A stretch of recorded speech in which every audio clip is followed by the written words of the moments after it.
All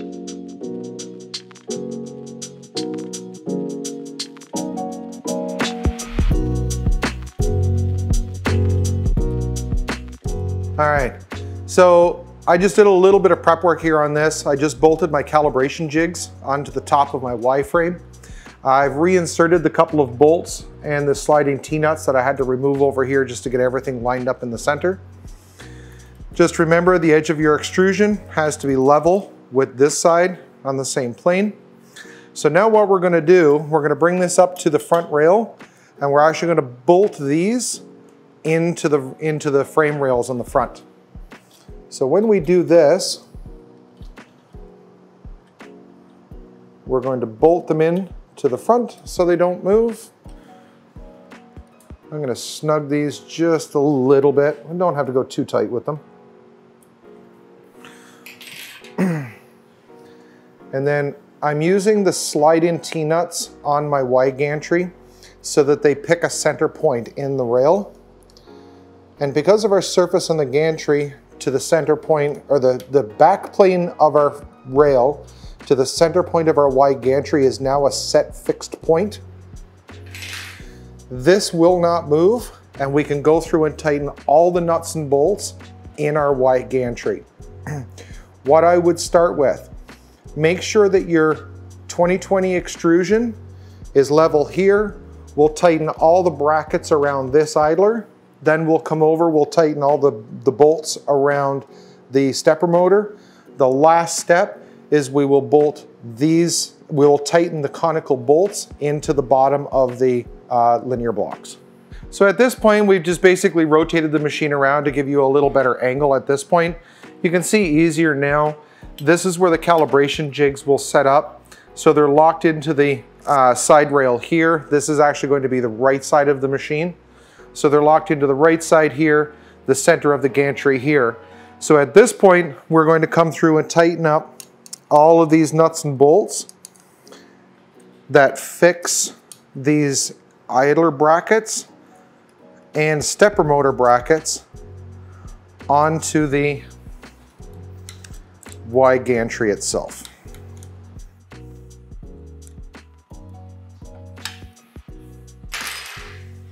Okay, all of our screws are tight. The last now are the 8 going in from these brackets into the linear rails underneath. So these ones we can snug down completely because everything now is guaranteed 100% square.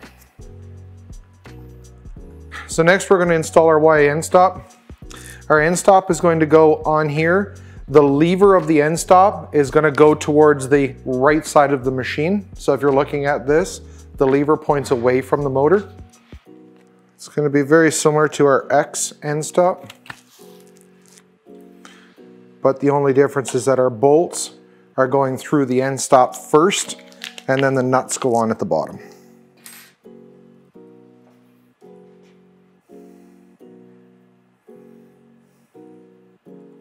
So our end stop is in place. We can just let that dangle for now.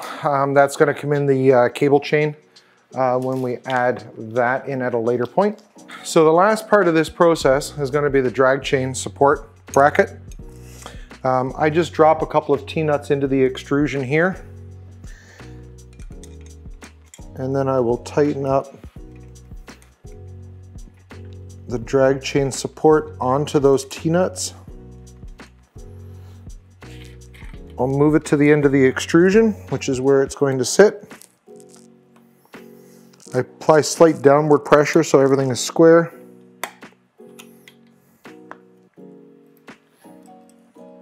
And then we can tighten it up. So then that's done.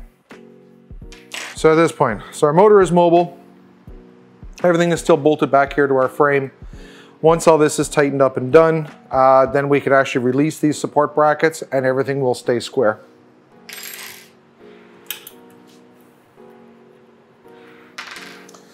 So now that I've released this, you can actually check. This is very, very rigid inside of the frame. It's not coming out of square based on how parallel this bracket is to the rest of the machine. So you can actually give this a push and you notice everything is tight and it will slide easily from end to end. And at that point, we're gonna start to move on to getting everything cabled. So So next we're going to be starting to do our belts. Now before we get into our belts, this is where we're going to start tying the rest of the machine together. So before we move into that real quick, take a moment, go through your machine. At this point, you want to double check and make sure everything is square.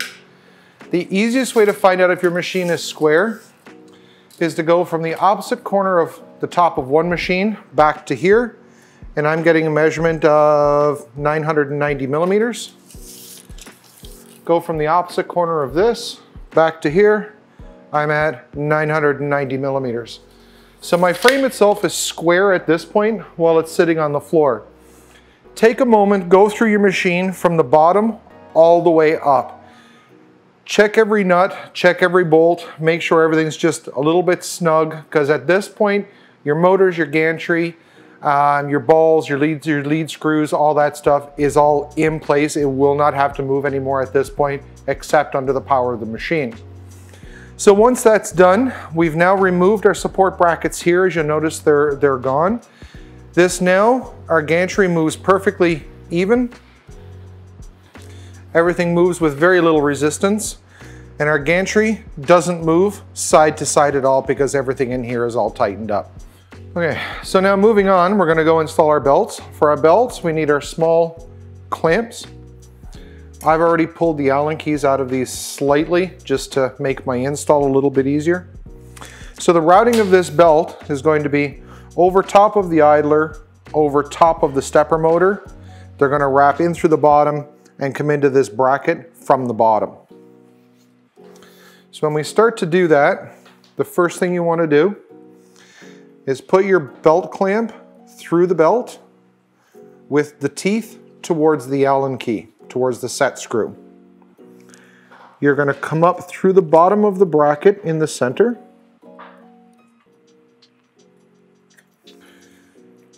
And then you're gonna come back out through the clamp.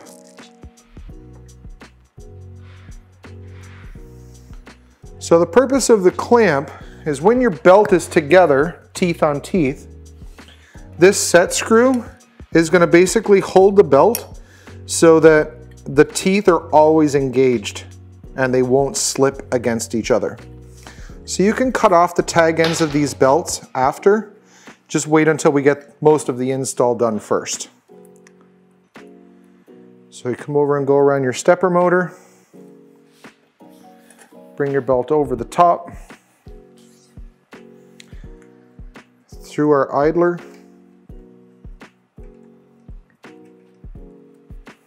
and then before you put it through the center bracket, remember, put your clamp on with the set screw up, and then put it up through the bracket. So sometimes it might be a little easier if you use the Allen key to help it start in the right spot.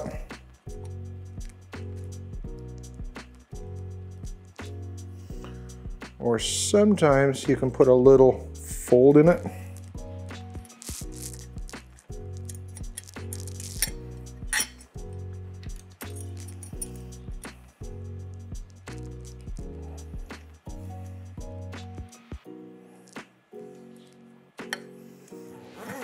And it will come up through.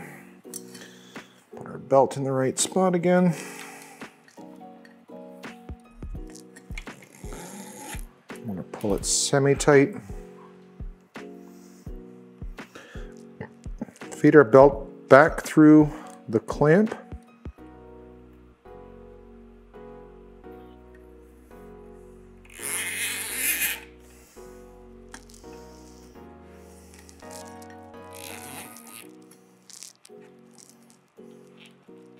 Okay.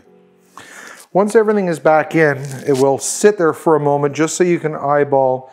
Make sure that the belt that goes completely from end to end is on the top, and the belt with the two connections is on the bottom.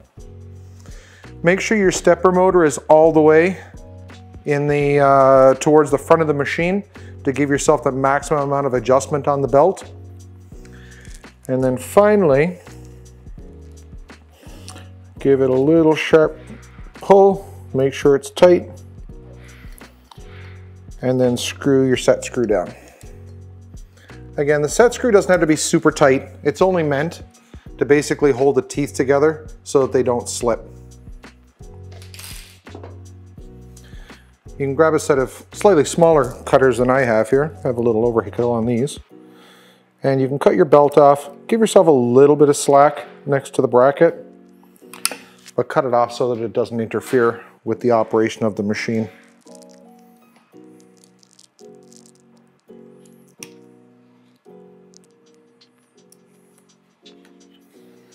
There you go. Now, once that's in, you can grab your Allen key for your 4mm bolt.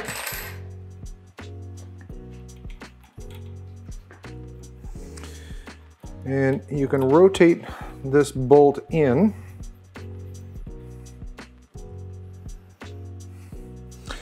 Now that's going to start to come tight pretty quick. So once you have this in place, if you pull this belt up a little bit, you're starting to see some pretty good tension coming up here. Maybe go a little tighter than that. It should be tight, but not enough where it's going to start twisting the axle or the output shaft on your stepper motor. Once you have your belt tension set, you can tighten your stepper motor down. Double check your belt again. It may tighten up a little bit slightly. That's okay. You still want to be able to kind of comfortably pull it so you can pull it up to the top of this hole on the bracket without too much difficulty and not torquing anything too far out of the way. Everything should move smoothly with no binding. At any point in time from this point forward, if you start moving axes on your machines, especially after you have your stepper motors plugged in, always make your movements very slow. Don't move it quickly, because these stepper motors will actually generate voltage. Once you have your Duet Wi-Fi board installed, they will generate enough voltage to actually blow your board. So any of the movements that you make in your gantry by hand, just make them slowly, not enough to be able to generate any amount of serious voltage in these steppers. So the next step is we're gonna do both belts on the X-axis. That will take care of all the belts at this point. So you'll be able to watch. It'll probably be pretty quiet for you. All right, so I have the belts on both X-axes right now. Y was already done in the last segment. Gonna show you a quick trick that Modix has recommended for testing deflection on your belts. So they actually give you in the kit a pretty good S-hook. So find one of your empty bags, count out 50 of these T-nuts. I'd recommend go to the box that has your front panels on it. If you have the enclosure kit, you'll get lots of these. If not, they're looking for something, I think it's about 250 grams. So if you happen to have a quarter spool of filament, would be about 250 grams. Put it on an S-hook, and we're basically gonna hang it on the belt. And all this is testing to make sure the deflection on the belts is proper. So if you measure the distance between this belt and this belt, or, well, even let's make it easier again. Let's go from the bottom of the linear rail to the bottom of the second belt. It's 20 millimeters. So Modix is looking for about 30 to 35 millimeters of deflection. So this should be in the middle of the belt, about 55. If I go from the bottom of the rail to that belt, I'm at 40. So I'm a little tight on this one. So I'll go back afterwards and do another adjustment just to loosen that belt up slightly. But once you do this test, it's actually kind of a nice way of being able to gauge where things will go. But my deflection on that one there, from bottom of the linear rail to the bottom of the belt, is 40 mil. They want to see it sitting at about 35. So I need to bring this down about another 10, about another 15. So you want 35 mil of deflection total, which is the difference. So other than that, on to the next step. We're gonna move on and start getting our bed ready to install in the machine. All right, so As I'm following the Modix directions online, this is the point where we would actually add the PEI sheet onto the aluminum plate. Now, I know that I've said to everybody online, just follow the directions online, they work. I still do recommend that. I do this specifically for my situation. There are two reasons for it. One, I use the bed plate as kind of a tool bench as I'm working inside the machine. If I put the PEI sheet on now and I lay a wrench or something on it that's greasy, I get a chance to make this PEI not as effective as it could be. So in the safety route of things, I leave the PEI sheet till a little closer to the end, which I will mention. The second part to this is this particular machine is actually not going to be using a PEI sheet. It's actually going to be using a flexible build surface. So I'm going to be installing that at a later point in time, but I will mention to you this is where I would install the PEI on any normal machine. PEI sheets themselves are great. They are replaceable, easy to install. The process to install these, very similar to the flexible build system. And again, I will go through some tips and tricks with you on that when we get to that point. Okay, so moving on to the heated build platform. I'm going to install this onto our build plate right now. This is a Kenovo 110 volt AC heated bed. It has a separate control box. It comes pre-wired. I'm not even going to open this at this point because I don't need to. We will show you how it all goes together at a later point in time. The step that we're going through right now is we're basically going to attach this to the bottom of our build surface, and then we can continue to move forward with the build. If you'll notice on the bottom of this build plate, you can tell the top from the bottom because the top is going to have the conical holes in it, which is where you will bolt it onto the extruded aluminum later. The bottom will have no conical in the hole. So on these, I've taken a piece of 2020 extrusion. I've laid it on the side of each one, and I've just simply marked a black guideline on all four sides of this bed plate. Now on this, when we install this bed, when we install the heated bed pad, this will go inside of 3 of these lines. The right side of this bed, it will just come up flush. And when this bed goes on, you should not see the black lines underneath this bed pad at all. If you're straight here, you can't see the lines on top or bottom. It's set up perfectly straight and square to the bed plate. So the first step of this is we're going to clean this with isopropyl alcohol. We're going to get this ready to go on, and then we can keep going. Okay, so now that we've got our bed properly prepped, our Kenovo bed, you'll notice this heater wire is a little more towards one side than the other, and it's centered side to side. The edge that this is on is the front of the machine. So as we're orientating this onto the build plate is laid down so the front of the build plate is towards me. Technically all 4 sides of this particular one are the same. So if it's towards me, I lay this wire so that it's pointed my direction, and I keep the bed pad tight on the right side, my right, your left.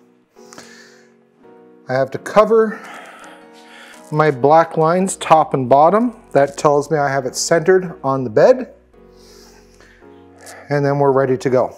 So when you're doing this, once you have it laid in position, put your hand firmly on one side of the bed. If you're doing one of the larger ones, I recommend doing this with a second person. Have them just simply keep one finger in each corner, keep some pressure on it so that the pad itself doesn't move. Because it's a smaller bed, we can probably do it with one person. So I'm just going to keep one hand firmly here so that it doesn't move. I'm going to start the peel away process of the 3M adhesive on the bottom. And I'm just going to pull it over so I can see it over here on this side. Once I've started that, make sure that it still is centered to where you want it to be. And then you can press it down so that that part will adhere to the bed. So right now you've got a very small portion of that adhesive on the bottom that's actually stuck to the aluminum plate. Once you start doing that, pull this up a little bit, and then you can continue peeling the backing off the pad.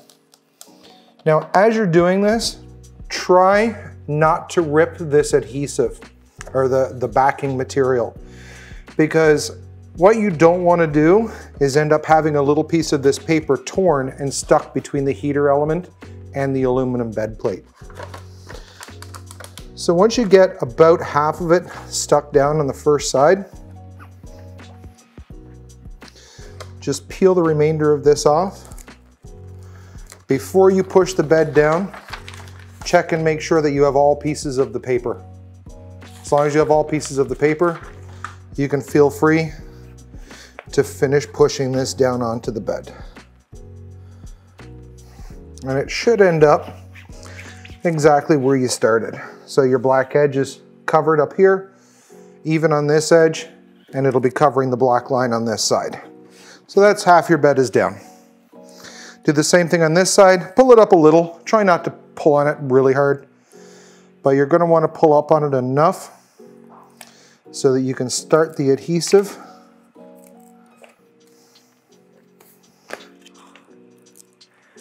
And again, as you're peeling it back, make sure you get all the paper. You don't want to leave any little scraps of paper between the pad and the build surface. So just keep peeling.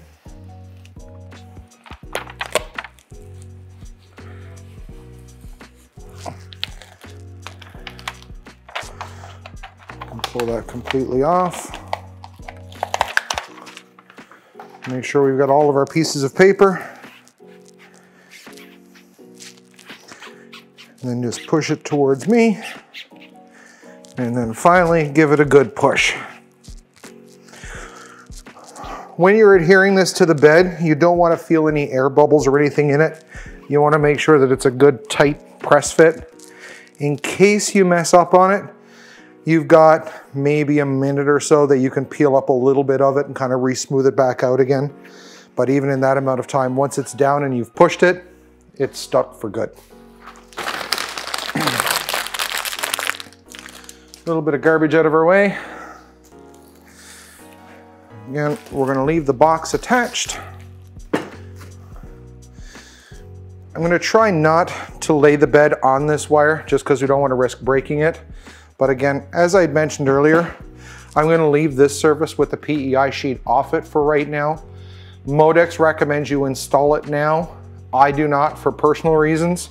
I use this as a bit of a work surface. As I'm working inside the machine, it gives me a place to lay a couple of screws or lay a screwdriver, and I don't have to worry about scratching my PEI. So the next step is we're going to start mounting this bed plate inside the machine, and we'll do that when we start on the extruded aluminum.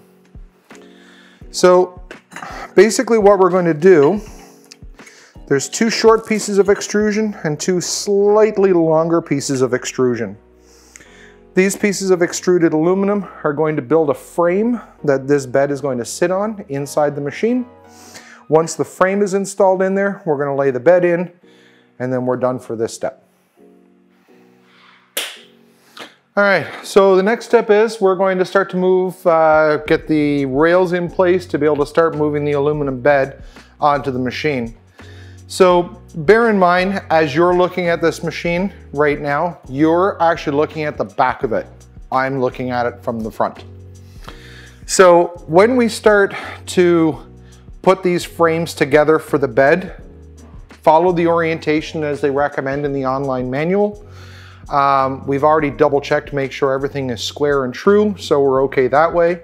The next step that you want to do before you go anywhere else with this, you want to bring all four of these Z mid brackets to an equal distance from the top rail. Because we know our machine is square, we're going to start bolting aluminum extrusion onto these plates. We want to make sure everything is on the same plane. Now it doesn't have to be perfect. You can be off by a millimeter or two. It is not going to hurt it at this point, but we want to try and do our best to be as accurate as we can. The way I do it is I measure from the top of the Z bracket, located here, to the bottom of this red bracket at the top, right above it. So the easiest way to do that is to use your measuring tape, set it on the top of the mid Z bracket, and take your measurement from the bottom of the red bracket at the top. In my case, I have it set up at 420 millimeters. I've double checked all 4 of these brackets. I've made sure they're all set at equidistance from the top rail, from these red brackets, and we can go ahead and continue to move forward. The next step to this is we have to insert our sliding T-nuts into our extrusion. So the longer pieces, the ones that go from front to back, require 3 nuts on each side. Note the orientation of the sliding T-nuts. I've put them all in the same direction. We're going to do the same thing on the opposite side. I know you've seen me do this probably 100 times up until this point, so I wasn't going to make you watch me insert them all. If I lay this bracket down, I'm going to remove these 2 middle brackets just for a moment. If I lay these brackets down next to the holes that I'm going to be installing them in, use a small Allen key and just drag your T-nuts so they're fairly close to the holes in the bracket that we're going to bolt them through. It'll make alignment for the bolts later much easier. Do the same on this side. I'm just going to flip the bracket over, lay it next to the holes, and just do kind of a rough alignment. When I flip these back over, they should be sitting on top of the holes. Now I'm going to use the M5 8mm bolts. Come in here from the bottom. And I'm going to start just lightly bolting these extrusions into place. Okay. So those 5 are in. It's not tightened down yet. I just have to get that last T-nut centered up in the hole. So once the side rails are done, again, I've got these ones here prepped the same way. So I've got our T-slots already set in. I'm going to rotate these around.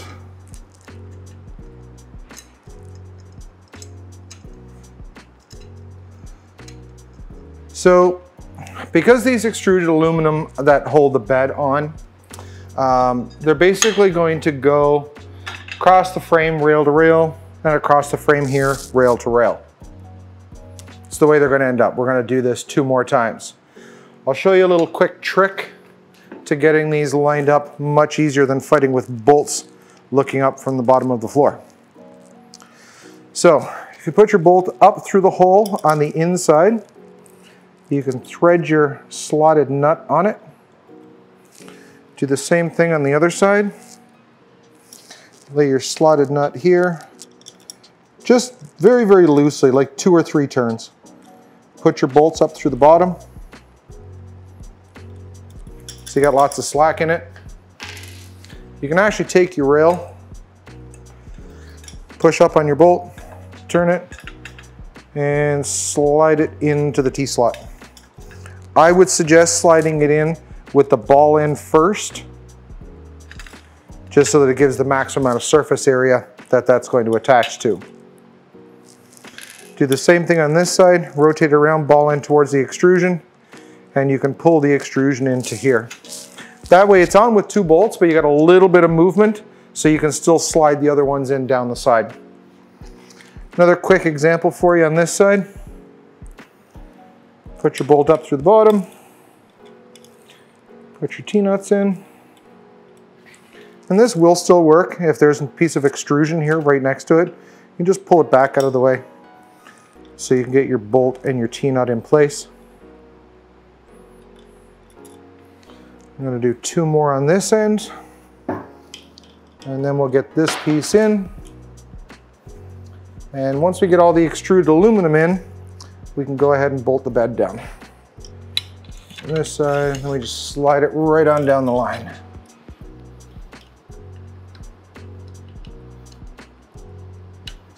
So when you do this, the only caveat is do this piece on the other side first, then do the last long side, and then we'll install our bed and continue to move forward.